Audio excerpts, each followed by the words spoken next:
Yan guys, punta kami ng Patag sa may tubigan. Welcome to my vlog. Vlog na, ang kupal. Yan, kasama ko si Keruben at ang anak niya si Mayang. Hani kami dyan. Magbigkis lang pala kami ng palay. Yan yung mga palay nadaanan ng Bagyong Tino, natumba. Yan siya ngayon. Kaya hirap siya, parang mahirap siya anihin. Si Keruben, medyo bago pa lang daw siya nakaapak ngayon sa ano. Kaya naninibago siya mag-apak sa pilapil. May mga daanang maliliit. Yan nga pala, dyan kami puntahan muna. Lagay muna namin yung namin gamit. Yan siya, hirap. Putik, super putik. Yan siya, yan yung mga kasama ko. Yan si Ate Joy tsaka si Ate Titat. Si Papa pala doon pumunta na, magbigkis siya. Hi, ay kaloka. Kalma naman. Oh, pogi yarn. Yan, hi. Yan si Ate Titat. Hello. Yan si Ate Joy. Yan si Joseph. Yan. Yan, pauwi na kami. Hindi ko na na-vlog yung pag-ani. Ihahatid ko muna si Joseph, si Mayang, si Ate Joy.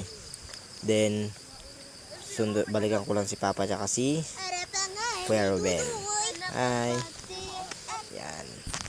Yan, paalis na kami. Ganda ng view talaga sa Patag, sa malaking Patag Barangay. Yan.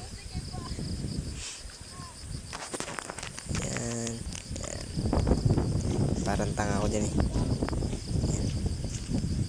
Pagod din pala ang buhay. Kaya kailangan mag-asenso ka para marami ka pang magawa sa buhay mo. Malayo pang maabot mo. Hindi lang yan. Hugas muna tayo ng paa. Hirapan nga yung ako kamera eh. Sobrang puti kayo dyan. Yan.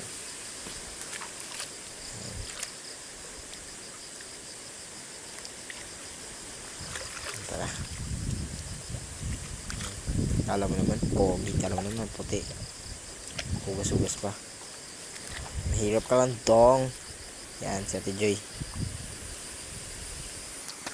Yan. Medyo nagbaliktad yung camera ko dyan. Hirapan ako eh. Yan si Mayang. Pauwi na sila. Yatid ko sila. Yan si Joseph Batarsar. Yan ang view. Yan ang buwang ng Patok. Yan. Yan yung daanan pa uwi. Yan. At yan ang ganda ng view. Ito naman yung daanan papuntang baryo sa may Patag banda talaga. Kasi yan sa landingan kami. May landingan aeroplano. Yan. Yan, drone daw eh, drone. Ginawang drone.